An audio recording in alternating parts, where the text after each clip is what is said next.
As you can see by the look on my face, I'm getting ready to talk about hustling so and the stupid foolishness that took place tonight. What's up, y'all? This your girl Shy Gemini, and again, I'm coming to you guys talking to you about Hustle and Soul season 2. I think this is episode 4. It basically starts where it left off with the party at Lawrence and Anna's house. Lawrence and his Beijing beard are acting a goddamn fool. He's threatening the security, trying to buck up, go up to him, telling him why you ain't stop her and all this stuff. Then his ghetto ratchet Kenya lookalike she starts throwing plates at the guy. Like, really? Y'all are some really ratchet animal like people. Like, I couldn't believe how that crazy they were acting. You embarrassed yourself. You lost investors. And the thing is, you could have handled that totally different if you wanted to really get her out of there. So they started putting everybody out their house and even the investors yelling, screaming, acting a damn fool. And the twins actually made sense. Like, you can kiss Miami goodbye, Lawrence. It's done. Nobody's going to want to work with you. You're crazy. You have no professionalism. Why would I want to put my money behind somebody that can't control themselves? And it was so stupid. Like, you could have played that. You could have found a way to fix that problem. But you really made an ass out of yourself. You and your Kenya look alike. Like, that was ridiculous. Um, Cola left with her girlfriend. They was talking about they ain't ate. People was just looking in shock, like, oh my God, I can't believe this is happening. And after all of that happened, Fandy still had the nerve to stand her single white female ass in their house while he's still carrying on and acting a fool. She's still there. So y'all are crazy. And I couldn't believe that y'all was carrying on like that. Um, the next scene, the twins are with Cola, and they're breaking out and they're flirting with her, and she's flirting with one in particular. Honestly, I can't tell which one it was. I can't tell them apart. But she was flirting with one of them and they're exercising. Then they started talking about the party and how like ridiculous they were. And she was like, does Lawrence normally act like that? And they were like, no, he really doesn't. Like, I don't know what got into him, but he can kiss again. He can kiss Miami goodbye. And I'm like, it's no way in the world he's going to be able to find anybody that's going to want to work with him because people talk, the industry talk, and I'm sure they talk to other people like, don't work with Lawrence. Don't work with the Beijing bearded dude because he is nuts. So you ruined that, Lawrence. That's why I said sometimes it's hard to believe if this is real or not because I can't believe you did that. Anyway, so they talk about it, and the twins talk about, how they're going to be there and support Lawrence no matter what because he's been there and supported them. So that's good to hear that the twins are going to have his back because they've been through a lot. And so the fact that Lawrence has been there for them, I get it. So kudos to you all. But actually, after a while, I don't think I could support his shenanigans anymore. Like, it's crazy over women too. It's just ridiculous. So anyway, back at the restaurant, Lawrence is in the kitchen cooking with his mother, and they're going over different recipes, and they're laughing and stuff. And then he tells her about what happened at the party, and he explains that he's in love with two women. And she told him, you can't be in love with two women. And again, she's having a conversation with him about being a man and stopping with this dumb, stupid stuff that he's doing with these women, going back and forth. If he wants to make it with Anna, he has to make it work and not keep going back to Thandy. And then he had the nerve to bring up the fact that, Danny being there sabotaged the thing. And I'm like, how did she sabotage your dinner party? Because no one else, only people that knew the situation that was going on were the Pink Teacup crew. So It's your fault because you didn't handle that right.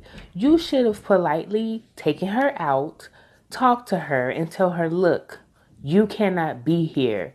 And if you would have done it the right way, nobody in that room had to know what was going on. You're the one that just started acting like a complete nut and let everybody know what was going on. Start throwing stuff. And then you have your baby mama doing it too. So how did that sabotage you? So then he started doing what I feel like most fuck boys do. I'm sorry, I have to say that. Excuse my language. The crying and like he's a victim, and it's ridiculous, Lawrence. You bring a lot of stuff on yourself. So his mom is crying like, I don't want you because you had a bad temper, and I don't want you to end up in jail because you had brothers in jail. And he's telling her don't cry. Like, Lawrence, I really don't believe your tears. You're full of shit. You're, like I said again, excuse me, a fuck boy. So you and your Beijing beard can go on and get the hell on somewhere. He makes me so mad. So Anna comes to the restaurant and she wants to meet with Andy. And basically, she asked her what any of us would ask. Why the hell would you show up in my house? Huh? What if my kids were there? Like, you had strict instructions. Don't bring your bright red head ass to my house. This is my house. I don't care what you and Lawrence have going on. Don't come to my house, okay? My kids could have been there. And then Thandie starts with her usual single white female bullshit. I mean, I want to come and support him. I want him to know that I'm be there for him. And she's like, so what you saying? You're in love with him? You want to be with him? And she was like, that's what you want to hear? Yes, I am in love with him. And so Thandie throws his laundry on her. So Anna throws Lawrence nasty ass drawers on Thandie in the restaurant again in front of customers. And I'm like, y'all, this I'm not gonna say it no more, but y'all already know what I'm thinking. Storyline. Anyway, Thandie goes in the back and tells Lawrence that Anna just came and threw his dirty laundry on her, and he was like, my drawers, my dirty drawers. Lawrence probably had some shit stains or something in his drawers.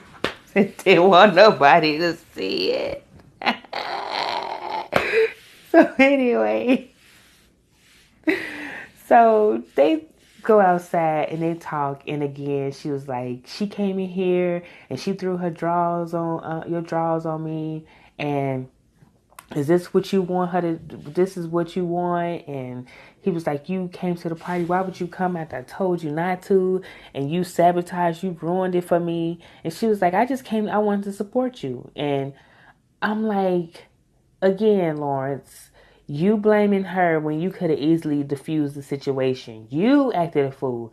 You tried to fight security. You threw people out your house and cursed and acting a damn fool, along with your business partner, Anna, who threw, again, I don't know if it was plates or napkins at security. So, yes, Thandie is crazy as cat shit, but you handled that wrong, so can't blame her.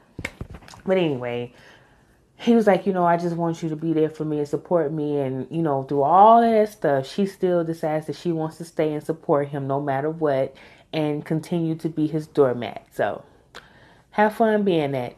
But anyway, so Candace and Sana are talking and they're at Candace's new apartment. So she has her new apartment. And to me, it really wasn't that grand. So I'm guessing maybe she did come from humble beginnings where she didn't have anything, because that apartment wasn't all of that. My apartment looked better than that. So, anyway, they're talking and she's giving her story about how she didn't have any money in her pocket and she didn't know where her next meal was going to be. She would go to her mom wouldn't help her. So I guess she is doing better. But Sana tells her what happens at the party, and she basically starts going in about how he got the wrong women on his team and that's not like Lawrence, and he need a woman that's going to, be down and be professional and whatever she said and sign up like you. And I'm like, girl, here y'all go again. What is it about Lawrence? Does he have the magic stick? Like, what is it? He's not nice looking. His beard is a fool. So what is it? Is it because he has the money? He has the restaurant? I don't know, but whatever. So she tells Sana that she's going to talk to Lawrence about the decisions he's making and confront him about Anna beating her ass. But anyway, I'm like, Candace, girl, let it go. You don't need to talk to Lawrence because all you're going to do is make yourself upset. But anyway, so back at the pink teacup again, Anna meets with Lawrence and they apologize for each one's actions. For her doing, I guess, what she did at the restaurant with bringing the clothes, and he apologizes for even putting her in the situation. So she tells him basically that she's going to help him try to get those investors and they're going to get that restaurant. She's like, even though I don't really know what I want from you as far as a relationship, as far as business partners, I do still want to get that club, that restaurant going in Miami. So she's gonna do everything she can. He's still telling her, feeding her lies, saying that he wants to be with her. So, she trying to play hard to get and tough, but she's gonna take him back. I can see it, and she's gonna still continue to let him bounce between her and Thandi back and forth. So that's it with that situation. Lawrence goes to Candace's house, and Candace was like, why did Anna basically beat her ass? Like, why did she do it? And why didn't he basically check her on that? And why would he have that type of person, hood rat, hood booger, ghetto, just mess on his team? And like, she was going in on Anna. You can tell Lawrence was not pleased with her going in on his baby mama. And I'm like, well, honestly, the things that she was saying was true, Lawrence. Like, she can act like she's all that and this model, beauty, whatever, but she's a hood rat. She is an absolute hood rat. So the things that Candace was saying was true. But again, when she started with that, you need a different woman, another type of woman, and basically felt like she was trying to sell herself. Basically, and Lawrence didn't like what he was hearing, so he walked out on her. And she started following him out the door. And I'm like, why, Candace? Let him leave. She follows him out the door, calling him out his name and stuff, talking about Anna. Then she blurts out, I don't know if you all saw that, she blurted out that Thandi told her that his dick was small anyway. So, why do you care, Candace? That's your friend, right? Why do you care how small his penis is? Ciao. Boo. Back at the pink teacup, Lawrence comes behind the bar to talk to Cola and Sana about the fact that he doesn't want Candace there. She's not coming anymore. He doesn't even want to mention her name. So they have to find another bartender. So Cola suggests John John. And the way she says it, she was like, I have somebody I think he's going to be a good addition. And he was like, he? And I'm like, Lawrence, are you mad because it's not somebody you can stick your thing in? Like, but why do you say his? So she was like, yeah, I think he'll be good. And he was like, okay, I need somebody that's good, and it won't be no drama or whatever. So he says he'll give him a trial basis or whatever. So John John comes in for his trial. He meets with Lawrence. He meets with the twins. They introduce themselves, and he basically shows what he has. He trains. So, John John is doing what a lot of bartenders do to get tips. He's flirting with one of the patrons at the bar.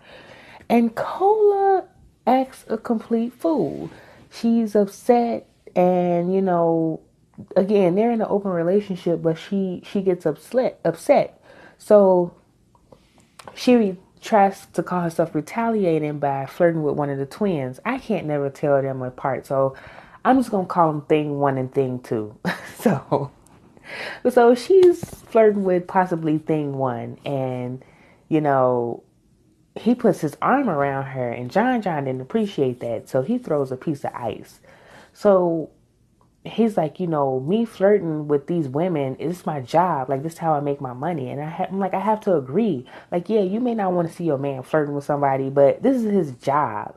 And like he said, he didn't touch the lady. He just, made her feel special. Like she was the only person at the bar, like most bartenders do, because that's how they make their money. You're touching and actually flirting with this guy. So you're wrong, Cola. I have to agree with him. I'm sorry, you're wrong. So she's flirting. He throws ice. Like, again, silliness in front of the customers. So she comes back behind the bar. He's still flirting with the girl. She asks him if he's single. He says yes. Another mistake. Another problem for Cola. So then a guy patron comes up there and she starts flirting with him. And they touch again. They're touchy. So John decides to take a cup of ice and throw it at her. Again, at the bar. I'm like, you guys are absolutely insane how the professionalism is out the window. Like, it is absolutely ridiculous. So they're going back and forth, and Anna's like, hey, is this going to be a problem? Can you be professional? You can't be bringing your personal issues to the bar. And she was like, I'm sorry. I will speak to John about it privately. It won't happen again. And I'm like, this has to be fake for all of this unprofessional stuff going on. And I noticed that the girl that was at the bar said I guess Lawrence had asked her. I thought she wasn't coming back no more because she said she wasn't coming back since Candace was gone, but she came back. So anyway, that was the end of that. That was enough of that. So the next scene shows Cola, Lawrence, and the twins, thing one and thing two, meeting at a strip club. They're all hanging out. Lawrence talks about how he's so stressed and he got all this bullshit going on, so he's leaving. So the twins, Cola, and I don't know, I guess Lawrence's friend left. They're, mingling at the bar or whatever. I mean, at the club, and she starts flirting again with, I think his name is Steph. I don't know. Thing two. They're flirting with each other, and then he's like, you want to go outside? So she was like, yeah. They leave. Next day, wake up. She comes out of their apartment, and I'm like, oh my God, the twins of all people. Like, your man looks way better than them. I'm sure he's not as goofy as they are, but whatever. So she comes out, and she was like, there's no need to really talk about this or whatever. And she goes to kiss him, and he's like, oh no, wait, I'm the other twin. I'm Dom. And I was like, they play so much. They are so corny. I can't stand the twins. So the other twin, thing two, comes out, and he's in his towel, and they're like, so are you planning on telling John? And she was like, well, I'm single. We have an open relationship, but we usually have honesty and trust. So that's how we make things work. So I don't know if she's gonna tell him or not. She probably will. Who knows? But I don't think it's a good idea, since you all work in the same environment, to tell him. But whatever. I mean, we need that for the drama, right? So he's probably going to find out eventually. So the show ends with them being at the restaurant, and Anna calls a meeting with the twins, Sandy. Again, Sana was not there. So she says, Lawrence has been down lately. The way he acted at the party was totally out of character. So he's really stressed. He feels bad about losing the investors. Let's try to uplift him and encourage him. And again, I had to turn my heart off, well, try to kickstart it to feel anything, basically. Because again, I do not feel sorry for Lawrence. You started this whole mess.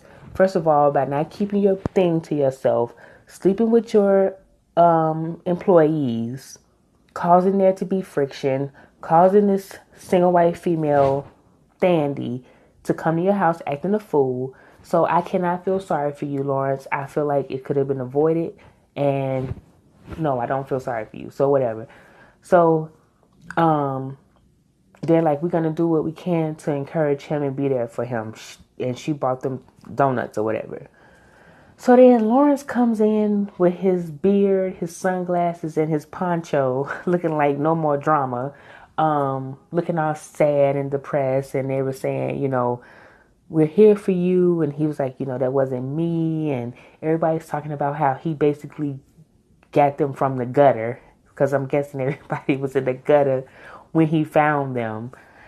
But they basically was having like a praise Lawrence party, and they said they're gonna be there with him, support him, and they're gonna again try their best to get the restaurant going in Miami. So this episode was crazy. I couldn't believe all of the blame that Lawrence was putting on other people for his actions. Like, you caused all of this. So I feel like at the rate they're going, they're never going to be able to expand like they want, because it's just too much drama. He needs a new staff that he's not going to try to screw.